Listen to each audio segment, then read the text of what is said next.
Cerberus, the monstrous three-headed hound of Hades, is one of the most famous creatures in Greek mythology.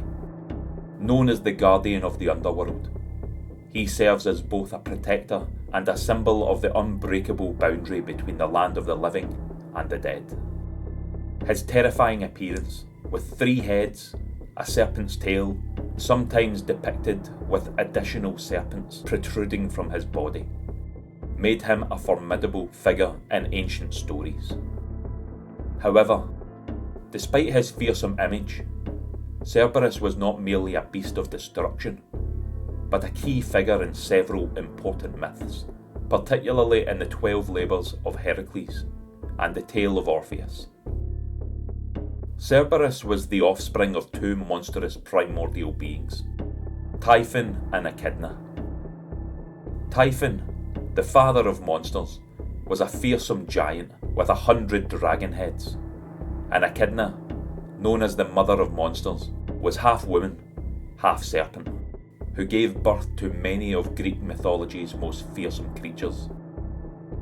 Among Cerberus' siblings were the Hydra, the Chimera, and the Sphinx, all of whom were formidable beings in their own right.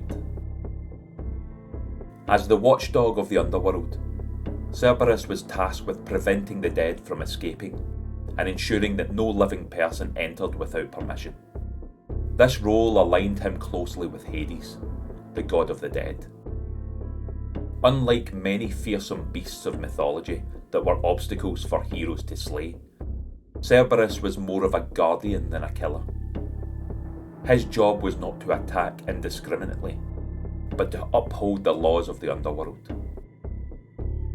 One of the most famous myths involving Cerberus was the 12th Labour of Heracles, or Hercules in Roman mythology.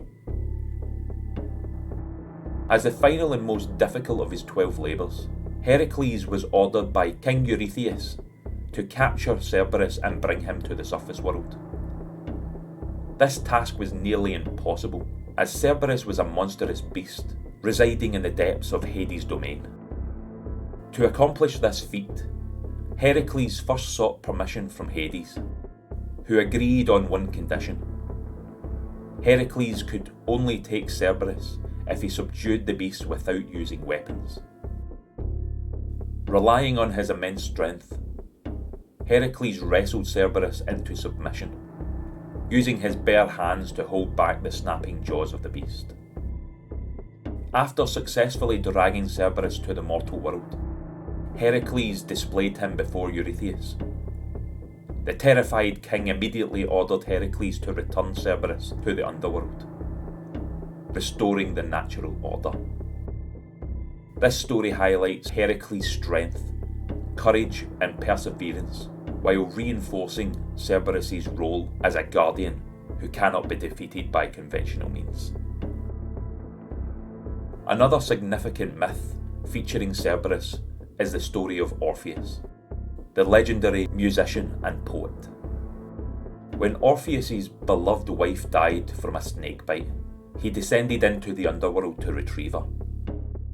Armed with only his lyre, Orpheus played a song so hauntingly beautiful that it soothed even the monstrous Cerberus. Rather than fighting and overpowering Cerberus, Orpheus was able to pass the guardian by appealing to his emotional nature, showcasing the power of music and art over brute force. The Trojan hero Odysseus also encounters Cerberus during his journey to the underworld.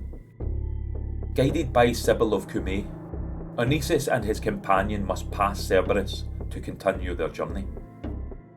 Sibyl, aware of Cerberus' ferocious nature, feeds him a drugged honey cake, which causes the beast to fall into a deep sleep, allowing them to pass unchallenged.